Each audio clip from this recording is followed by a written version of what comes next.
हरे कृष्णा।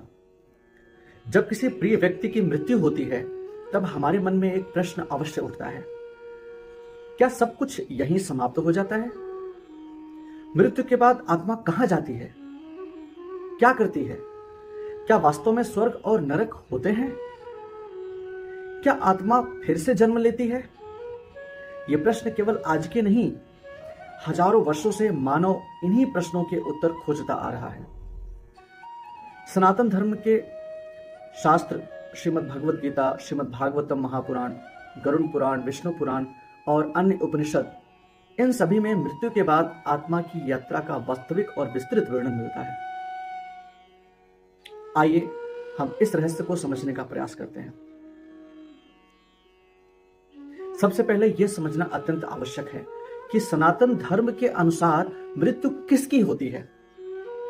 भगवान श्री कृष्ण भगवत गीता के दूसरे अध्याय में बताते हैं, न जायते मृते वा कदाचिन नायम भूत्वा भविता वा न भूयः अजो नित्यः शाश्वतो अयम पुराणो न हन्यते हन्यमाने शरीरे। अर्थात आत्मा न कभी जन्म लेती है और न ही कभी मरती है। शरीर के नष्ट होने पर भी आत्मा नष्ट नहीं होती है। अतः शास्त्र कहते हैं मृत्यु वास्तविकता में आत्मा की नहीं, शरीर की होती है। आत्मा एक शरीर को छोड़कर दूसरे शरीर को धारण करता है। भगवान आगे कहते हैं, वांसांस जीर्णानि यथा विहाय नवानि गृह्णाति नरो पराणि तथा शरीराणि विहाय जीर्णानि अन्यानि संयाति नवानि देहि। जिस प्रकार मनुष्य पुराने वस्त्र त्याग कर नए वस्त्र धारण करता है, उसी प्रकार आत्मा पुराने शरीर को छोड़कर नया शरीर धारण करती है। गरुड़ पुराण के अनुसार मृत्यु के क्षणों में आत्मा शरीर से अलग होती है। जिस व्यक्ति ने जैसा जीवन जिया होता है वैसा ही उसकी मानसिक स्थिति बनती है। भगवत गीता अध्याय 8 में भगवान बताते हैं, यम यम वापि स्मरण भावम त्यजत अन्ते कलेवरम तम तमय वैति कौन्तेय सदा तद्भाव भावितः। अर्थात मनुष्य मृत्यु के समय जिस भाव का स्मरण करता है वो उसी भाव को, उसी गति को प्राप्त होता है। यदि किसी का मन धन, परिवार और सांसारिक इच्छाओं में अत्यधिक आसक्त रहता है तो उसकी चेतना उसी दिशा में अग्रसर होती है, और यदि भगवान का स्मरण करते हुए शरीर त्यागता है तो उसे भगवान का दिव्य धाम प्राप्त होता है।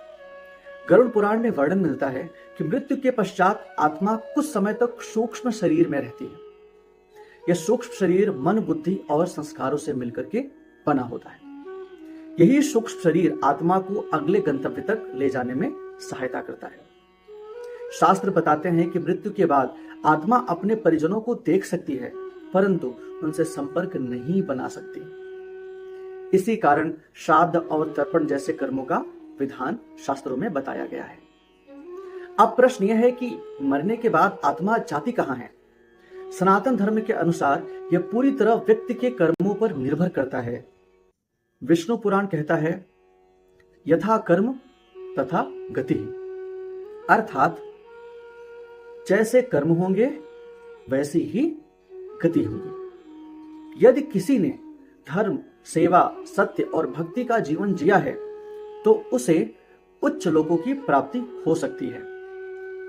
यदि किसी ने अत्यधिक पाप कर्म किए हैं तो उसे अपने कर्मों का फल भोगना पड़ता है और अधोगति यानी कि नीचे के लोक, नरक लोक प्राप्त हो सकते हैं।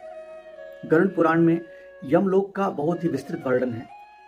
वहां यमराज के समक्ष जीव के कर्मों का लेखा जोखा प्रस्तुत किया जाता है।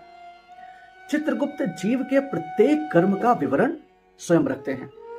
यह कोई दंडात्मक व्यवस्था मात्र नहीं है बल्कि ईश्वर की न्याय व्यवस्था है।